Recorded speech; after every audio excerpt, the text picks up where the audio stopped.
that she needs. And when I did meet her, it was actually at a bowling alley, and you know, first thing she did was smile.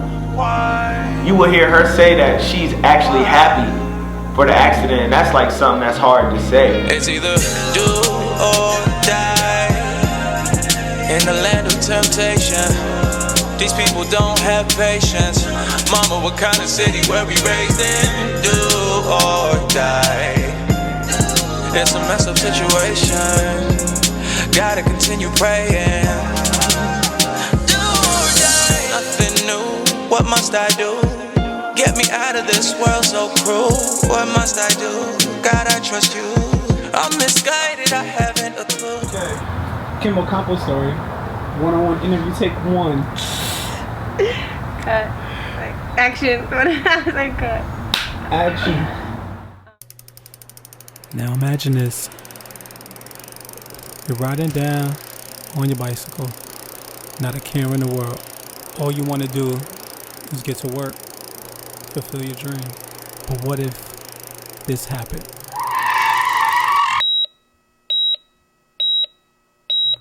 Now you're at the starting line of one of the biggest races of your life. But this is not the way that you saw it. You was walking. You wanted to dance. But now, you're in a wheelchair. Everybody, meet Kim. My name is Kimberly Ocampo. I'm 23 years old. I was born January 11, 1993. And actually from New Brunswick. I don't even really remember New Brunswick, but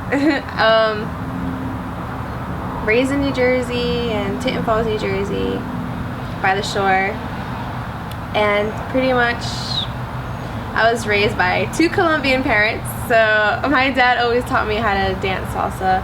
He used to blindfold me and he was just very passionate about it, and that's how I got so passionate about it. My dad was just very like fun about it, but it was something that it was so much fun that I would like wake up Sunday morning and like put on some like his socks, like they were huge socks, which is like slide them on, and then like I'll just slide across the floor like I'm ready to dance.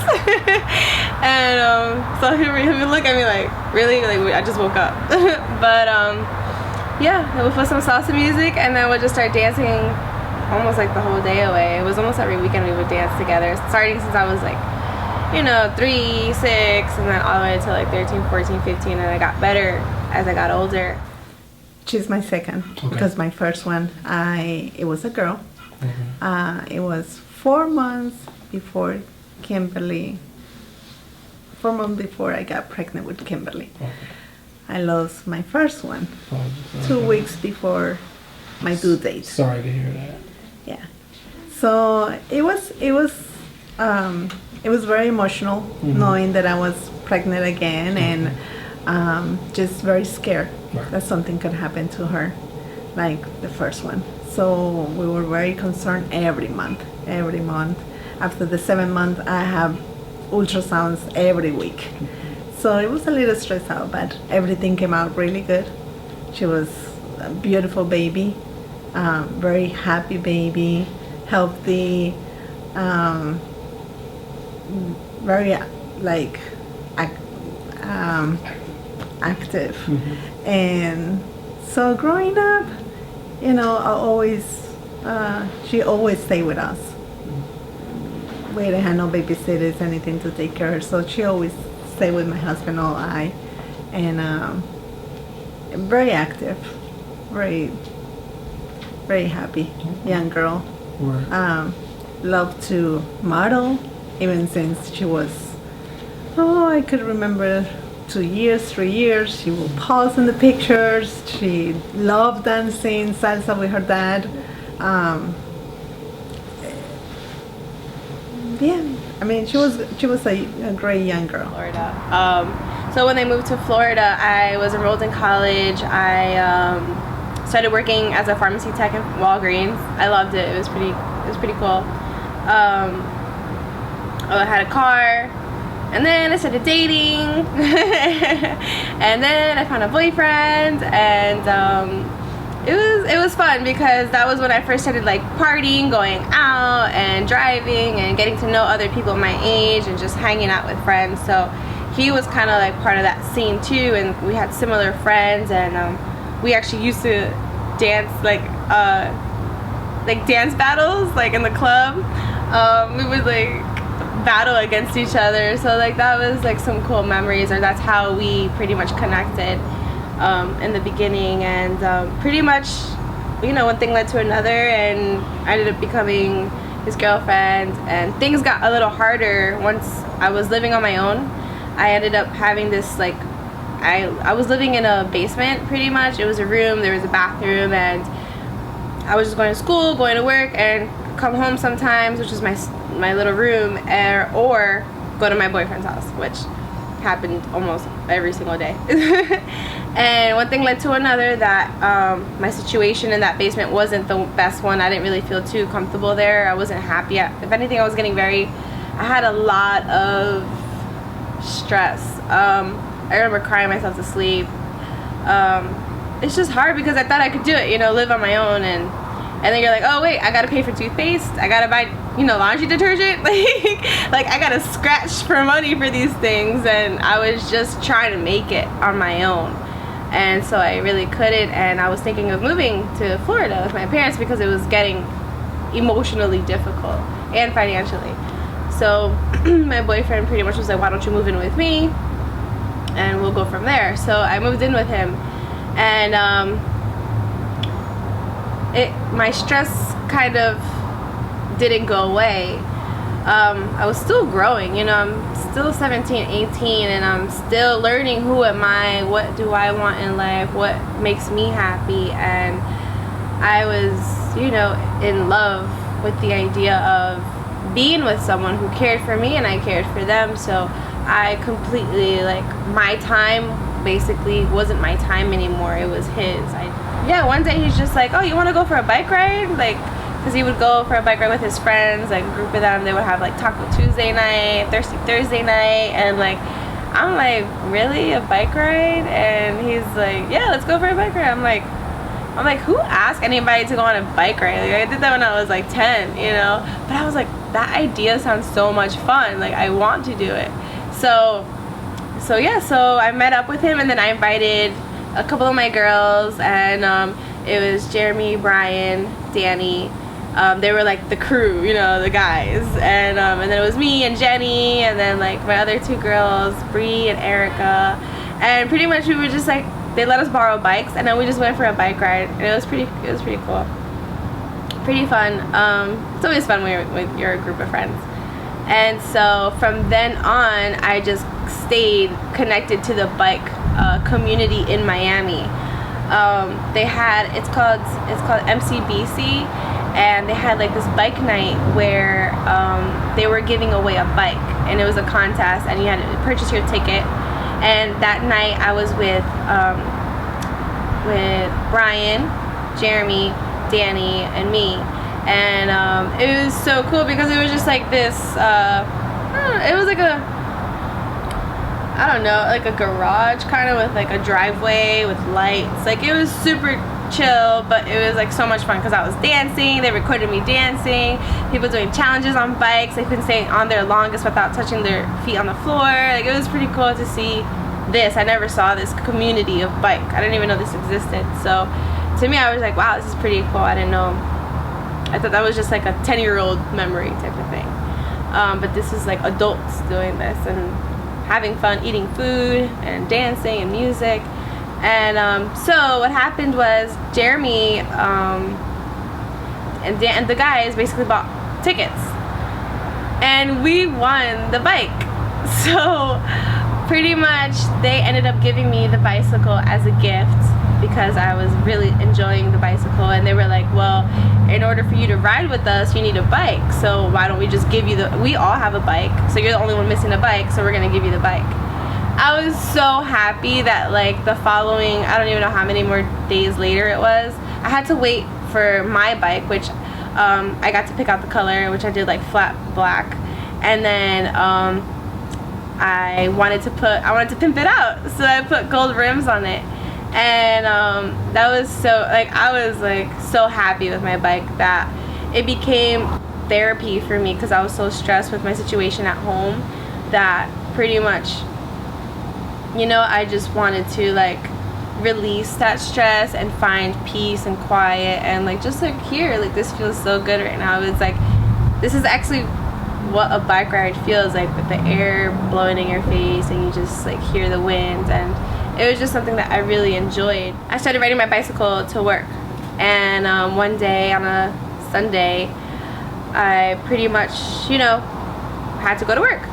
And through this time, actually like that day, it was July 19, 2015, and maybe like 3 months before this, I'm actually going through a breakup with my boyfriend at the time, because of everything that we were stressing about and going through. So I was looking for my what do you say, like my time. So bicycle became that. The bicycle became something I had control over, and it was something I gave myself, and it was my time. So I wanted to ride to work, and yeah, he did ask me if I wanted to get a ride to work in the car. He would take me to work, and I was like, no, it's okay. It was really nice outside. It was just like this, like super sunny on a Sunday afternoon at 3 p.m. Riding my bike, and I remember riding it, and I look up, I'm about to cross the street, and it was green, and so I'm good to go. So usually the bike crew, what they do when you cross the street, when you're crossing the street, you go straight, right? But then you like curve out in case a car is coming, right? So when you curve out, the car has time to see you and to stop. So, but I just did it every single time I crossed the street, because that's just how I learned from the bike crew. So I did that, and then when I curved out, that's when I heard tires screeching, horn honking repeatedly, and it was on my right side. So when I was like, I don't know, I was like, you know, like this, and then pedaling, and then when that happened, I do remember like you know, like, what? What is happening? And I just like turned, and I saw the car coming, and I think I went into like shock for a second, but I do remember thinking, okay, Kim, pedal faster. If you don't make it, you don't make it, and if you do, then you know, you're good. So all I remember is pedaling faster, but I don't remember my hand. I don't remember what I did. Like, I don't remember if I turned it. I don't know if I turned this way. I don't know if I just went straight for it and just started pedaling faster. I don't remember. I don't recall that moment, but I do remember just my feet going. So that's like my last memory of my feet movement, I guess you would say. So then I blacked out. I don't, that's all I remember at that point. And then next thing I remember is a male voice waking me up, and my whole body's just like shaking. And like I had a blurry vision, and I just remember like I'm on my back, I'm laying down. And the guy wakes me up, and he's like, we're gonna put staples in your head. And I'm just like, okay, like whatever. I was like, all right, like I was out of it. That's all I remember. I just remember like giving the response whatever I could give, and I was out of it. I wasn't really 100% there. But when I heard that, I knew at that moment that whatever happened wasn't good. And even after her accident, Kim didn't let that kill her high spirits.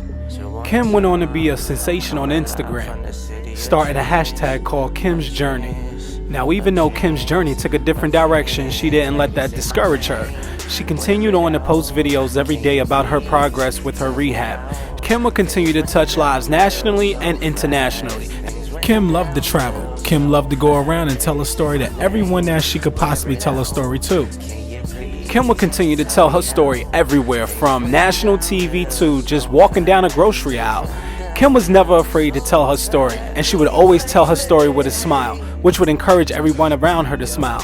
Coming across Kim's journey not too long ago, I immediately knew I wanted to tell this story. When I finally met Kim, I learned that she had a very large following of friends and family who supported her through this life-changing event. Kim would continue on to encourage others. Kim would always continue to respond back to any type of emails, text messages, or Instagram direct messages that she received. And as her friends can tell you, she's just a burst of energy in their lives. Hey, I'm Carolyn. My relationship to Kim is she is my step cousin and my best friend. So I met Kim, I think I was 19. She would come to my house to hang out with my stepbrother who was living with us. And we never really hung out, we just kind of would pass by each other in the house, hi, hello, always very nice, of course. And then one time I came home from breaking up with my boyfriend, and I was sad, and I was in my room, and Kim came in and asking me, you know, what's wrong, and trying to cheer me up, as she does. And she finally decided that I needed to come out with her that night, that I needed some fun in my life. So she literally pretty much picked me up out of my room, brought me into the bathroom, did my hair and makeup, picked my outfit, and took me out with her. And I had so much fun that night that I felt like from then on we were just totally inseparable. Kim and I started becoming friends when we were like 19, 20. And you know, we're best friends. We would always hang out and party on the weekends and then do our own thing during the week. And she was always a really great friend, always really supportive of me, encouraging of, you know, pursuing what I wanted, and you know, just really like a great, warm, wonderful friend to have. And shortly after I turned 21, my mom was diagnosed with brain cancer, and she was really sick, and it was a very short time. Everything kind of spiraled out of control in only a couple weeks. And the whole time Kim was there for me. She was really by my side when I really needed someone. And actually I was with her one night in Atlantic City. We were out with friends, and I got a phone call from my stepdad, and I got a phone call from my stepdad, and I could tell that there was something seriously wrong. And he just kept saying, it's your mom, it's your mom, it's your mom. And I knew in that moment that my mom was dying. And Kim was standing right next to me, and I felt like my knees just kind of give out, and Kim we're in the middle of Tropicana, and I just started crying. And Kim got me over to a place where I could sit and calm me down a little bit. She took me back up to the hotel room. The whole time I'm just totally out of it. And she packed my whole bag for me. I honestly don't even really remember what was happening, but Kim was there packing my bag, making sure I was set, and somebody drove me home. And it was that on my ride home I found out that my mom had passed away. And it was the next day. Kim, I guess, had to work, but she called out of work, didn't text me, didn't say a word, just came over and got in bed with me. And it was the best support that I needed that day, you know. It was just I needed something warm to hold on to, and Kim, it's a warm personality. I felt like she just wrapped me up in a comforting security blanket. And it was just everything I needed. And I got a weird text from her one day in July, and I said, oh, that's kind of strange. That's really not how Kim texts. And it was something along the lines of, in the hospital, but I'm okay. And so, you know, obviously I tried to call her, I tried texting her, and then no answer. So finally the next day I called her boyfriend at the time, and I said, what's up, what's going on? I can't get a hold of Kim, I got this weird text from her, I don't know what to think. And he explained what happened to her, about her accident, and I was just so upset. I just broke down, and I was how can this happen? I was so, you know, distraught over it. And ended up the next week I was back and forth trying to figure out a time that I could come, because my first thought was I have to get down there, I have to see her, I have to be there. And I ended up not being able to get there for 2.5 more weeks. But I told my job, I was I'm leaving, going to Miami. I don't know if I'll be back. But they were, of course, really nice about it. I told them the situation, and I was leaving in a couple weeks anyway. So I just kind of put my 2 weeks in right when I heard about Kim and said, my friend's, you know, she needs me, I have to go. I was leaving in 4 weeks anyway, so I just kind of left.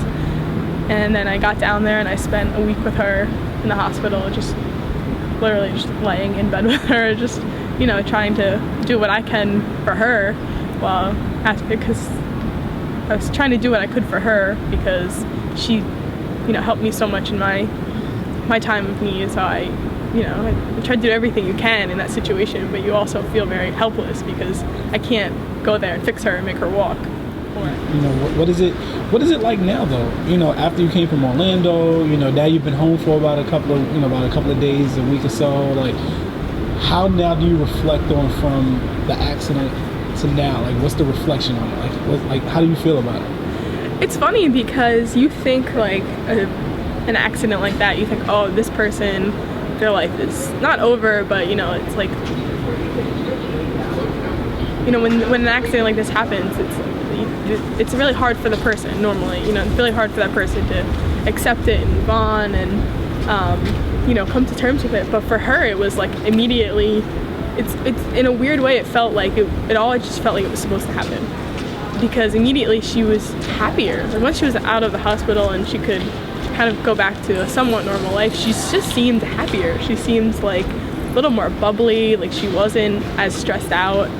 So it's like kind of like the opposite of what you would think. Now when I talk to her, she seems happier. She always has something new going on. She's always going somewhere new, talking to someone new. You know, it's just what she loves to do. She loves to talk to new people and do new things and have new adventures all the time. And I feel like in a weird way, this accident opened up that door for her even more to go travel here and there and meet these people. And I think it opened up more doors than it closed in a weird way. Kim would still continue to build relationships. She has built a strong relationship and more like a family with 5 friends by the name of Shadon, Alberto, Mike, Veronica, and Destiny. These guys would build this friendship where these guys inspire each other to do better.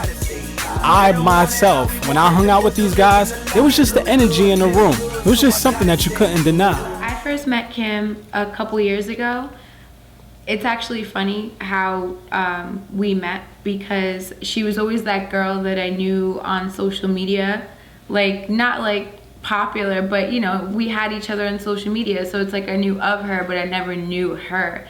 And one day I was invited to a modeling gig, and Kim ended up being there as well. And then after a while, you know, I noticed that her and I kept bumping into each other, whether it was at a club or at a party or something. Just her and I just kept bumping into each other. It was like we were meant to be like friends, I guess you could say. A little while after we continuously were bumping into each other, I was actually introduced something in my life personally about 2 years ago now, that I've been having a lot of fun with, and it has really helped me, you know, just mentally just kind of figure myself out. And honestly, like, that person that was on the phone that day, like, helping me to see this information was Kim.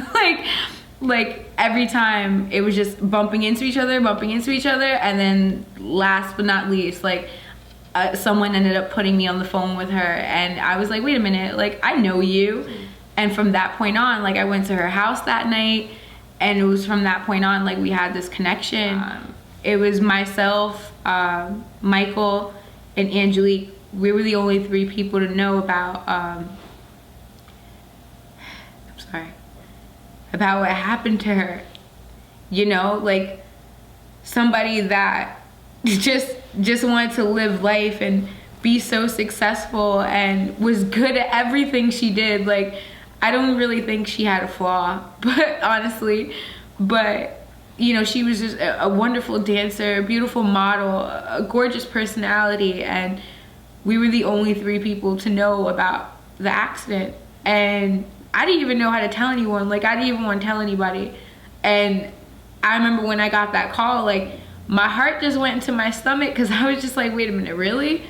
Like, you hear stories like that, but you're like, that can never happen to my friends. Like, that can never happen to me and my friends. Like, you never think that something like that could happen. And she's just pretty much like the definition of showing that tomorrow's really never promised. And like, you know, every time that I go through now, ever since then, like, every time that I go through something, you know, that I guess you would say is difficult or a challenge, I look at Kim. A woman, a beautiful woman who's paralyzed from the waist down, who's climbing monkey bars, like, who's like, she's so independent, and she's so passionate and driven about everything that she does. And, you know, to just see her from before to now, I'm I'm just thankful that I was able to be introduced to her life, and I'm just thankful that she introduced me to the life that I have now, or at least, you know, part of the life that I have now. Like I said, it really wouldn't have been without her. At the end of the day, like, I love her regardless, and this is a person that has come into my life for forever to stay and has made an imprint in my heart. And I guess without me being any more emotional, that's really the best that I can do right now. So I'm really gonna start this off by saying champions adjust. And I feel like when you're talking about Kim, she's literally a champion.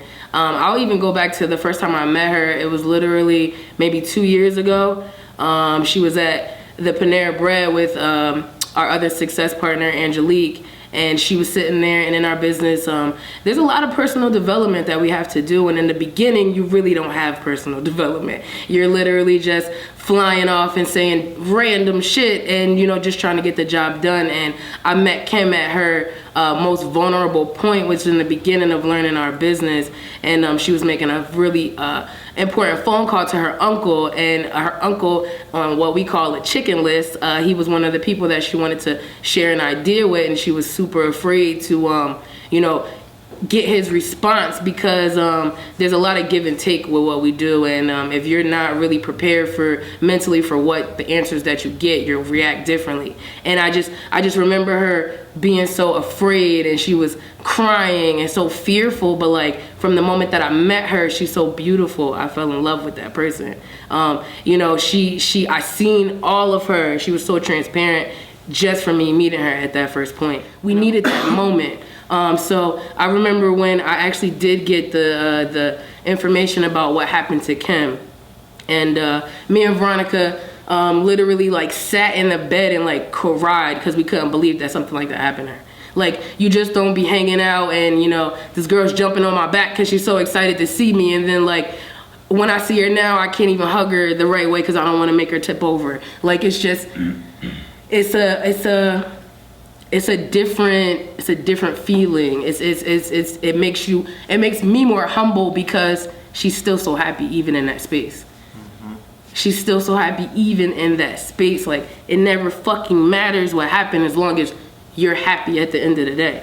So I think if that's probably something that I really take from Kim. Like, she's a legit leader. Like, she leads people, and guess what? I'm gonna follow her. I'm gonna be pushing that chair all the way. Like, and not for nothing, like, and then more so because my belief is so strong. Like, that girl is gonna walk.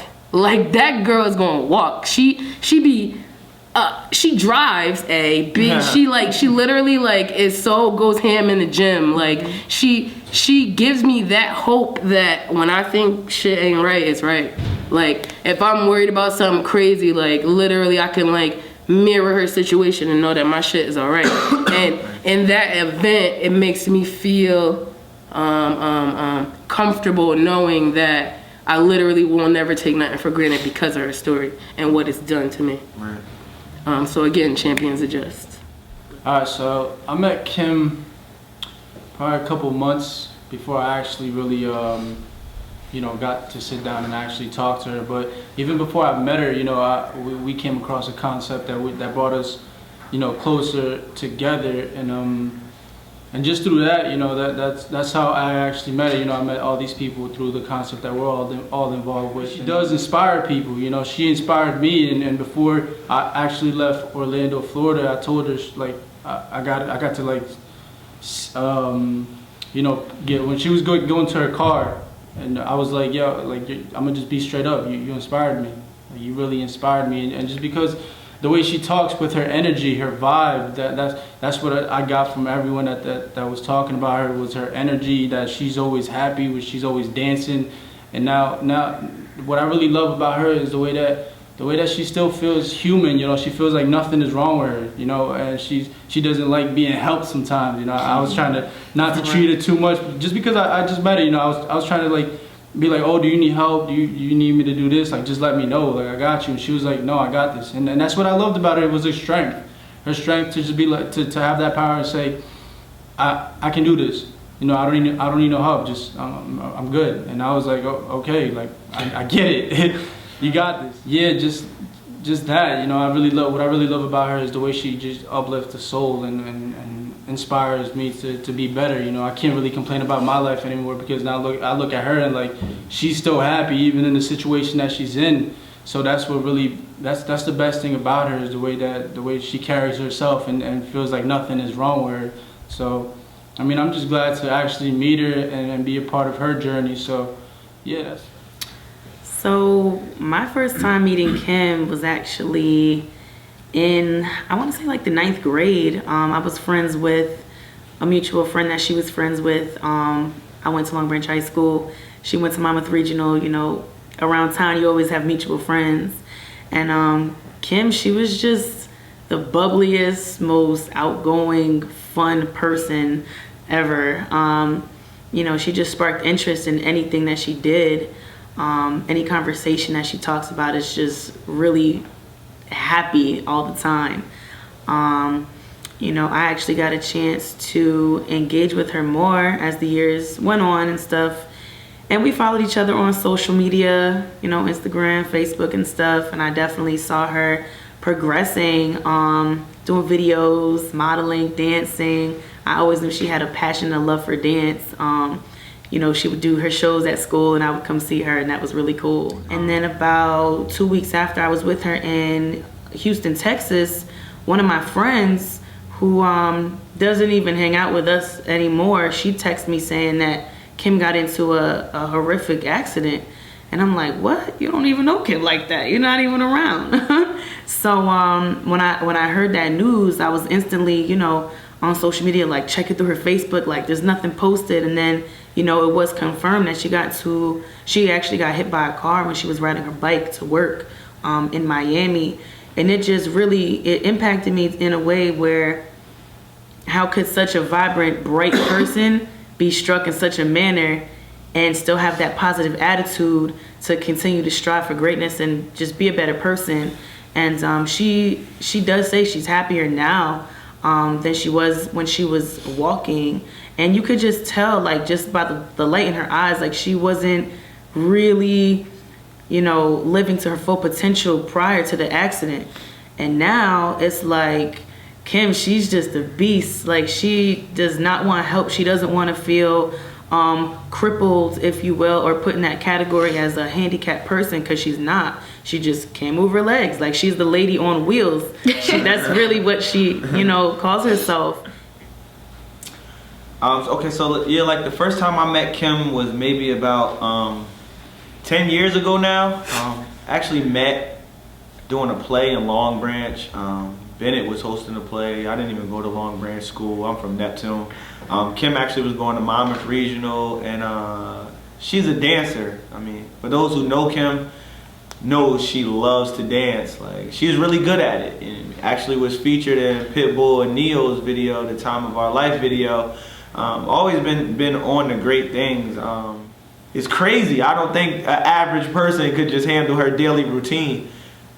Getting in and out the car is a struggle for her. The things that her family has to be there to help her with, her privacy. She doesn't even have the same privacy, as she did before this. And that's something you really got to adjust to, never being able to do things for yourself. Again, like, literally, like, needing someone else to be there. It's such a limit on what she can do now, for herself, that she goes out and does other things that just it's like, it makes me feel like anything is possible, like, period.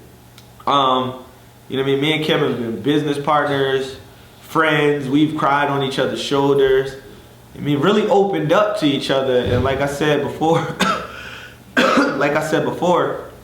we were more associates before. We rubbed elbows, bumped shoulders, been in the same setting.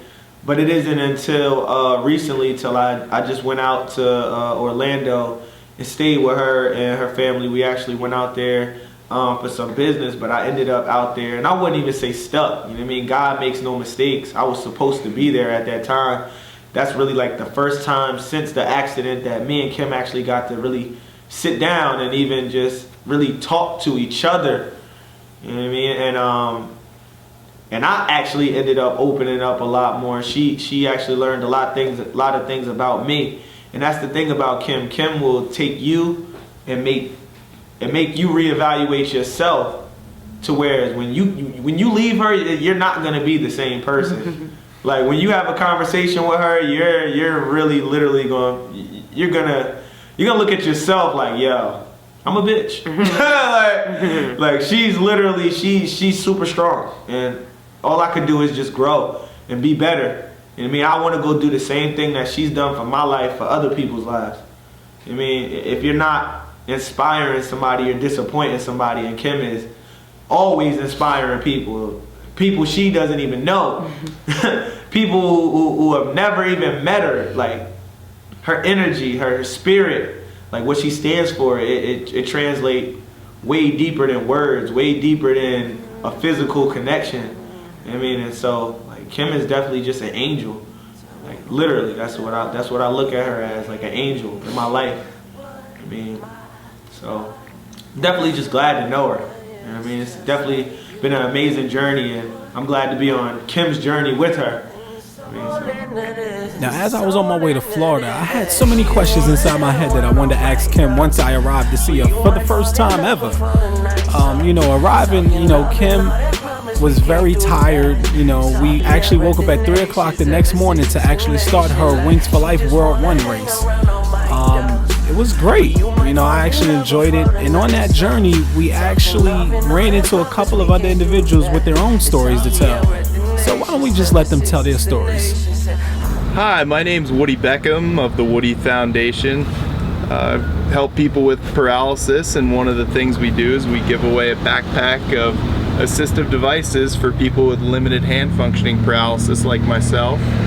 And I met Kim 7 months ago at Jack's Memorial here, and she's a really incredible, upbeat person, so I was happy to meet her. Is there any way people can reach out to you to help with the foundation or anything? Check out our website, woodyfoundation.org, if you want to request a backpack of assistive devices.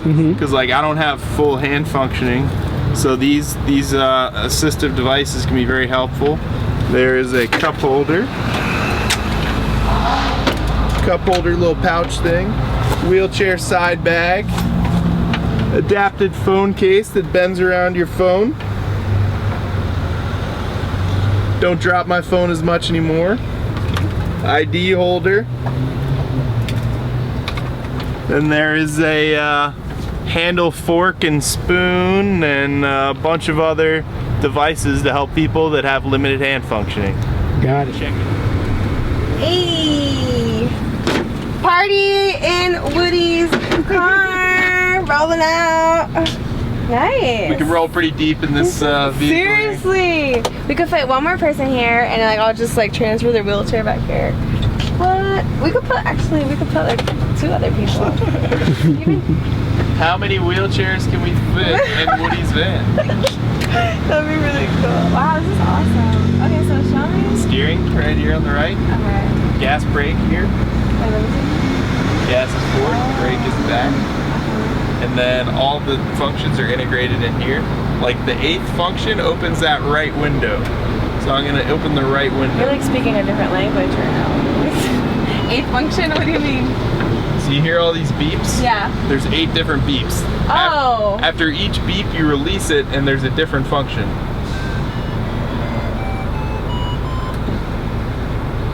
That's how I just closed that window. What? Boss status? What? That is so cool.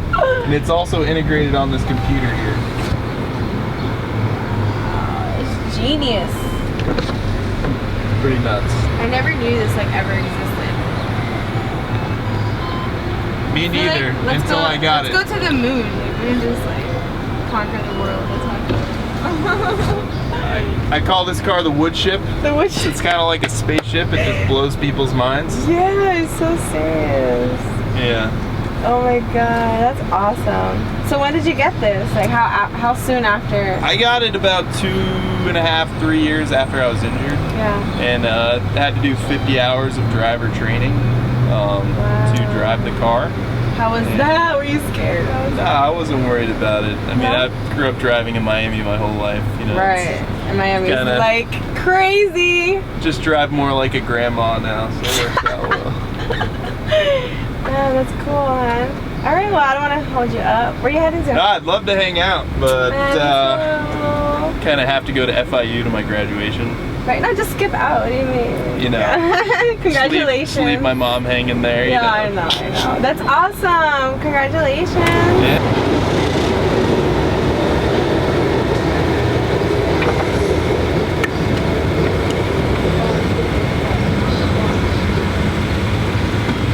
What is your name? My name is John Wenzel. My story is sad. May 12th of this past year, I went in for hip surgery. I was walking, doing everything I can. Went in for hip surgery, woke up paralyzed. They broke my back. And I wound up going to UM for surgery. And from UM, I came to Jackson. And in Jackson, doing my rehab, is where I met Kim. Kim, we all had our pity parties. You know, everybody has to get out of the dark space they're in and start accepting our future. And Kim always, no matter what, you turn around, Kim always had a smile on her face. She was always in the weight room cheering you on. She was always in the art room when we had to use our hands to try to get a mobility back. And no matter what the struggles were, she was always there with the smile. Come on, you can do this, you can do this. And it became contagious. She was like everybody's go-to girl. Anytime you felt bad, man, you just looked at Kim and you had to stop feeling bad for yourself because she wasn't pitying herself. You know, she was out there doing the right thing and left. She got up and danced the salsa dance with her dad. Yeah, she didn't get out of the chair, she danced in the chair, of course. But it brought tears to my eyes. You know, we've heard a lot of people say that Kim has always had this, like, you know, glow, and that she's always just had this, like, upbeat, this upbeat tempo about herself. Is there anything that she told you maybe that you can probably remember? Something that stuck with you? Is there something that she said to you? She always called me Lucky Charms because I have a rainbow on my arm. And the only thing I could tell you is she was always there for you. Even if she was having a bad day, she wouldn't let you know she was having a bad day, knowing you were having a bad day. And she always put you first. She was just that, just for a small girl, she's a big package and she really does glow. And what is something that you would want to tell Kim that you maybe forgot to tell her before? Well, I would like to tell her that the day she danced with her dad,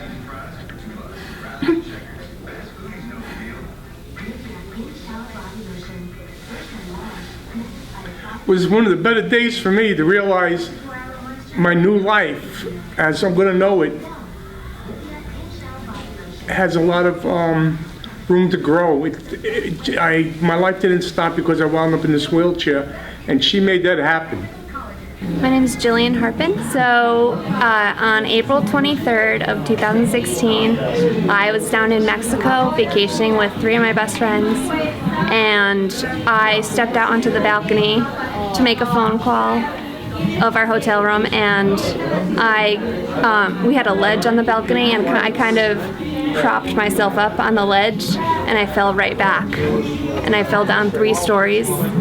And a bystander came up to my room and knocked on the door and asked my friends if somebody was missing. So got rushed to the hospital in Mexico. I stayed there for 34 hours before I was able to be flown into Miami. And I flew to Jackson Memorial because that was the best hospital around for the spinal injury. And parents wanted me to have the best care they could. And had my surgery.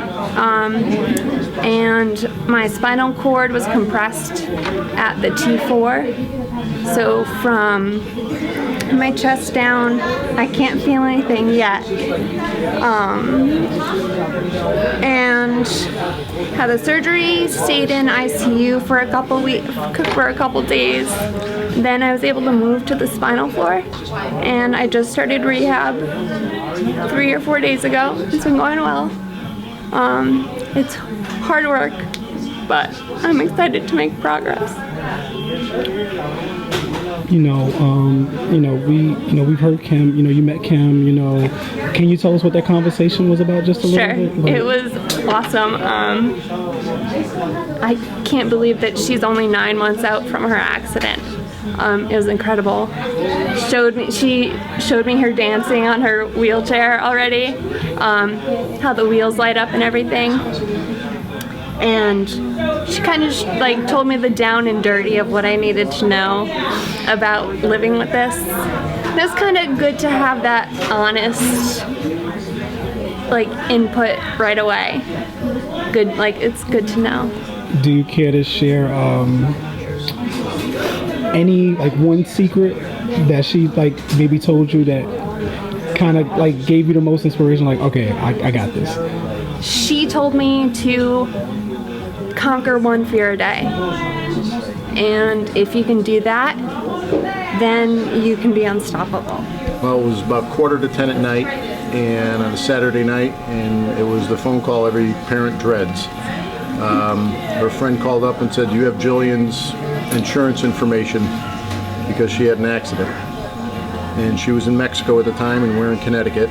And that proceeded to be followed by 10 hours of trying to book flights, trying to get insurance company information, trying to find the proper hospitals.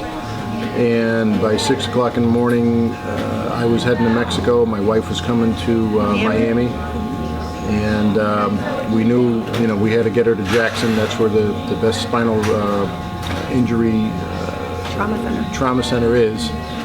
And so I then went to Mexico, and it was an extended period of time to get her out of Mexico. We didn't get her out until, that happened on Saturday night. We didn't get her out until Monday morning at 3 in the morning. And we got her to Jackson at 5:30 on Monday. He left for the airport Sunday morning to take his flight to Mexico. We weren't sure if she would be airlifted in between, so I came to Miami. Okay.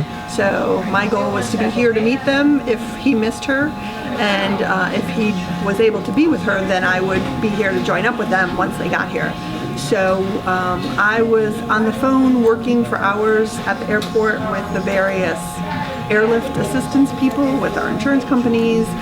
They weren't sure where they were going to take her, where she was approved to be received. So I was holding my ground in case I had to jump on another flight, rent a car, where I had to go. It ended up that they got word that the airlift team would definitely get her, bring her here. So then I made my way to the hospital. Well, before the rehabbing, we had the surgery Monday afternoon. And we then realized Dr. Wang did the surgery, and the whole team, Dr. Shah, and we couldn't have been happier as to the care she received, and all the care throughout the whole hospital was phenomenal. She ended up getting a deep pressure wound on the base of her spine because of sitting on so long on the backboard in Mexico. That actually has caused a lot of problems with her getting into rehab early enough, or earlier. And but now she's in the rehab. She's been in for 3 days now, and just in 3 days, how much she progressed is amazing. And what was wonderful was when Kim came and talked to her, and I actually have a connection with Kim in that I found her website, and I saw her on the news the morning a couple days ago, and I said, I got to get this girl. I have to have her talk to Jillian. And on Saturday, we were in therapy. There was a couple of the PT people were here, and I said, there was this girl. She had a bike accident. Do you guys know anything about her? And they go, oh, that's Kim. And one of the therapists is Nicholas. He goes, oh, here, I have her website right here. And he passes me her website, and I'm reading, and Kim says, I'm so busy I can't even answer my text messages. I said, well, I don't know how or why, but I'm going to connect with this girl because I want her to talk to Jillian. And then, lo and behold, this afternoon, Kim comes reeling into the place and spends time with my daughter, and just a real hand of God moment. I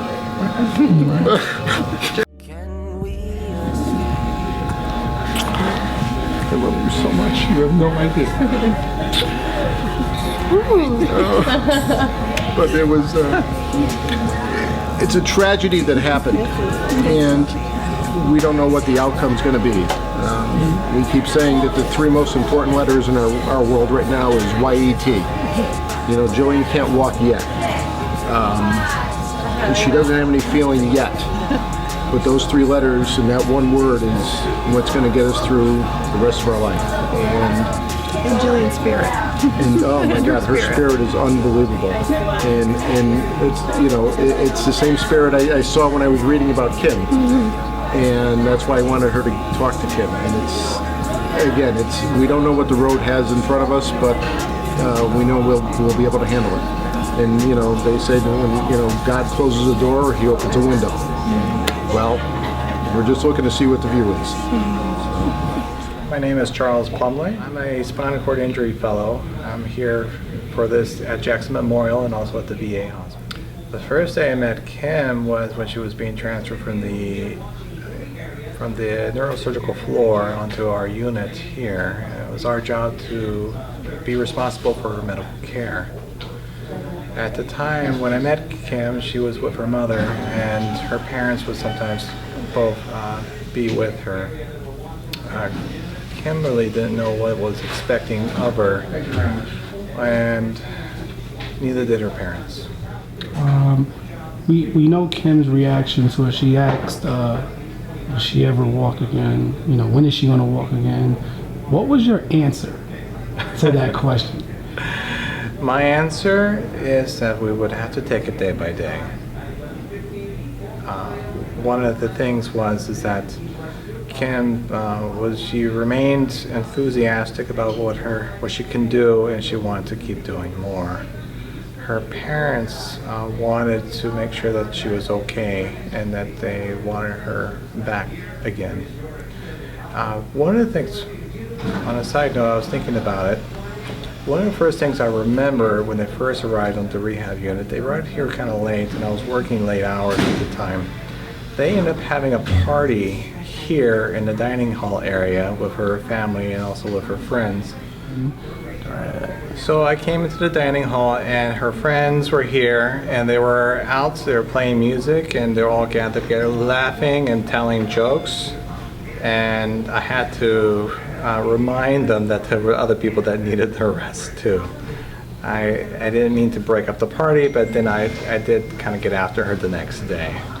I want her to believe in herself, and that she's the one that needs to push through. I think a lot of times people get scared about what they can't do, and they kind of focus on the negativity of it, and then they kind of look on people as a surface. And I need her to kind of just believe in herself. And sometimes that could be difficult because you'll have other people who will be afraid, and they'll be afraid for her, and they can project those fears onto her. I think she can be an example for others and be a uniter. So what, like, when you got to the hospital, what did Kim look like? Well, she looked very, really down, and she slept a lot. She slept a lot? They gave a lot of medicine? Yeah. Okay. So do you guys remember Kim coming home from the hospital? Yeah, and we bought them presents. What you guys got her?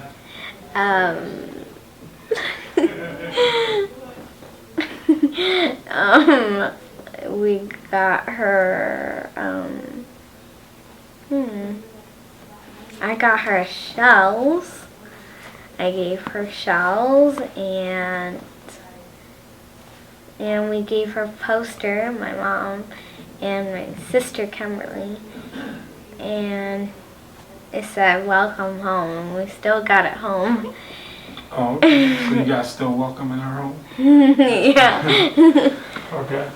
So, if there was like anything that you could tell Kim, what would you tell her? Not all at once. You can tell me. What would you want to tell her? Like something nice. What's something nice you would want to tell her? I love her. Okay, that's good enough. And you? Same thing. Same thing? Alright.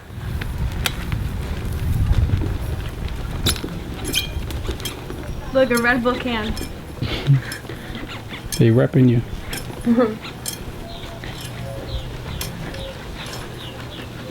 Oh, we got a plot. This is it, right? Mm-hmm.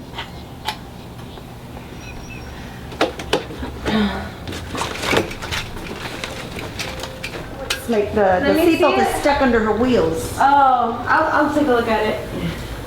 I just told her if anything in the meantime to. We're learning to move around. That's okay. Yeah. Oh, we could do that too. I'll move around here and see. Yeah. It was May 28, 2015, when myself and my husband and our 3 children, we were on our way from Kissimmee, Orlando, to Miami, Florida, for a big graduation event. It was my oldest sister's, her twins, my nephew's graduation. They were graduating their senior year. And on the way, on the Florida Turnpike, on the way from Kissimmee, Orlando to Miami, we had a horrible accident. In that accident, we lost our son, my little girl's little brother, 7-year-old brother, Daniel Lacator, and our Katerina ended up paraplegic because of the accident. And it's been almost a year now, and our family is just pretty much starting to pick up the pieces and trying to move on and help Katerina to have a better quality of life. It's just one day at a time. I mean, all I remember really is just sitting in the car listening to music and just everything getting blacked out basically. And when I opened my eyes, I couldn't really see anything. It was all really blurry. And then like a couple seconds later, I could see a little bit. And all I remember is hearing my headphones music playing out loud. And I'm just looking around, observing everything. And I was kind of confused on everything. Everyone was kind of sleeping. And so everyone was just like running around the car and stuff like that. It was kind of scary just looking back at it. Just looking at the back of the car where my brother was sitting was... Okay. It was really scary. Ariana is the only one that was conscious. I was in and out of consciousness, but I could hear her crying and yelling for Daniel, for her little brother, and she was asking the passerbys that were approaching our car, she was asking them to please help her brother, and I can hear her screaming that he was turning blue. They told us it was a tractor trailer that was stuck. It was kind of like he had stopped. He basically had just about stopped in the middle of the road, and there were other cars just swerving around him. By the time it got to us, we just didn't have time. There was just no time to stop. And we slammed right into basically, it was like slamming into a brick wall. Do you remember anything? Not really. Katerina was completely unconscious. She was unconscious. I couldn't turn back because my legs just ended up like next to my head, and I couldn't move. I had to be taken out with the jaws of life. But I could hear Katerina, trying, kind of like squinting. So I knew she was alive. That gave me peace. And of course I could hear Ariana crying out for her brother. The only one, of course, that I didn't hear was Daniel. Daniel is the sweetest little boy. Mm-hmm. He was just kind and gentle, and at the same time he was funny. I just remember always coming by the room where Katerina and him shared a room since they were the little ones. I just remember always passing by the room, and Katerina was always playing on her computer, and Daniel was always on the PlayStation. He loved playing Minecraft and stuff like that. That was his thing, the Minecraft. He'd be like, "Mama, come and see, watch me transport myself." And I was just amazed at how, he was little, but he was learning all these, fun things to do online or, on the PlayStation. And it was just really close to my girls, especially Katie, since they're only 18 months apart. And just is the sweetest little boy, and just everything to all of us, everything to me, my only son and my only natural baby, because my girls were IUIs. I had a little fertility help with them, but Daniel was my natural baby, so I always felt like, that special bond with him. So let's touch again with your hand. You feel that bar? Yeah. So that bar is what you're gonna grab next. Let me see your other hand. Feel this bar? Yeah. All right. So there you go. You can grab both bars and pull yourself. Or you can keep scooping. Okay, there we go. Awesome. Whoa. That's good. That's fine. That's why we got the pillow. That's why we got the pillow. And that's why Mommy's here. That's good. So Mommy's now here to save the day. Okay. Here, hold on one second. Should she put her hands there? Yep. Put your hands on the cushion. Go. Right here. Yeah. And then Then the other one here. Is that okay? Yeah. So there we go. Awesome. Come on. So push up, and then we're gonna help you up too. Go. It's okay. It's so high up. It's okay. The cushion is very fine. Yeah, it's the thick cushion. But that's good. That was really good. You got the feel for it. The backwards, I think, is gonna work. That was awesome. That was great, Katie. Dope. That was awesome. Yay. Girl. You can do it. So how do you feel? That felt good? You just did a lot. That was really good. Tell us about the first time you met Kim, and how was that? My cousin found her on Facebook, I think. And we met at Jackson Hospital. That's all I know. Or what do you remember? What did you bring? What did we do? You brought me a robe. Was it a blanket? I don't remember. A robe, yeah. And some games or something. Which festival? We went to physical therapy, remember? Yeah. Yeah, and I played the guitar.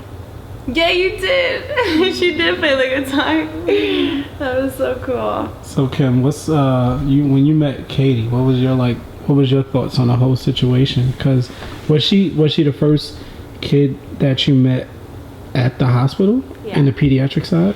Yeah, she was the first child that I officially met. In my rehab, when I was in the hospital, I did see other kids in rehab, but I never. It was just they were too little and to talk to. It just wasn't. It didn't happen, pretty much. Right. So when you met Katie, what was that like? I was excited because at that time I already accomplished some things, and I spoke to her cousin Miliana, and pretty much she just told me she was so excited to see everything that I have accomplished, because she wasn't sure what Katie's future would be after the accident, after her paralysis. So when she saw everything that I did, all I wanted to do is meet Katie and show Katie like there's so much possible for her to do.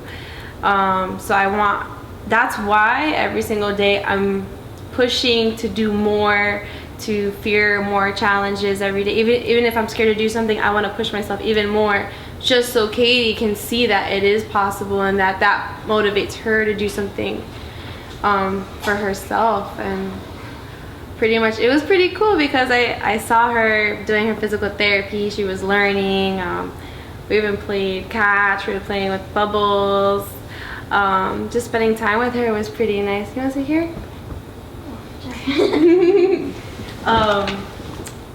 So yeah, it was nice. It was definitely nice. I got to meet the family and just to be there and push with her down the hallways. And the craziest thing is that she was in the same hospital that I was in when I was recovering.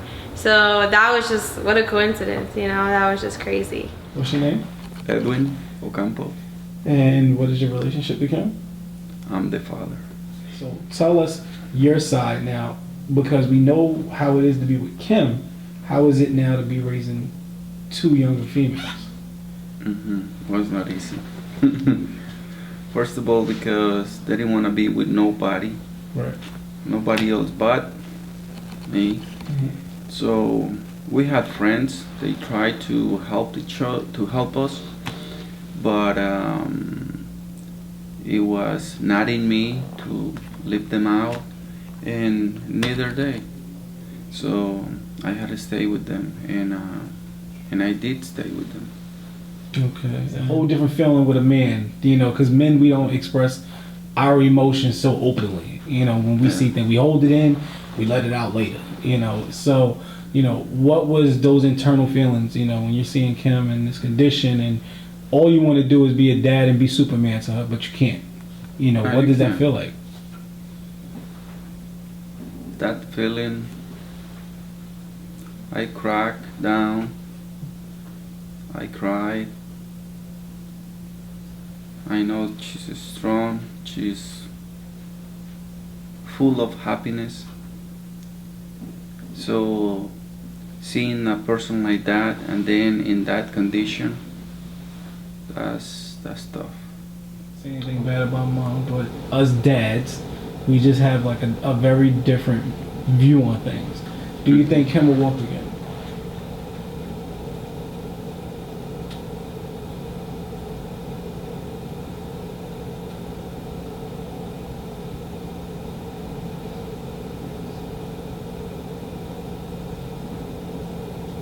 I think if she put her mind there, she would. Okay. And last but not least, what is something that Kim has not ever heard you say to her emotionally about her condition that you may not have never told her and she would never know about it until right now? What was it? That I am sorry for her condition. Coming live from the city of dreams, dreams. Can we escape? Now you're at the starting line of one of the biggest races of your life. But this is not the way that you saw it. You was walking. You wanted to dance. But now, you're in a wheelchair. But you didn't let that stop you. From this project alone, I've learned a lot. I've learned that you're gonna go through things and you have to get through things in order to get to where you want to get to. From taking on this story also, I've also learned that there's gonna be obstacles in life all the time. But how you roll with it is how you come out of it. Actually really curious to see where Kim's journey takes her. Kim has this glow and Kim has this power to touch people in ways that some of us don't, and that's a gift. And I'm actually really happy for her, and I'm actually excited to see where Kim goes with this.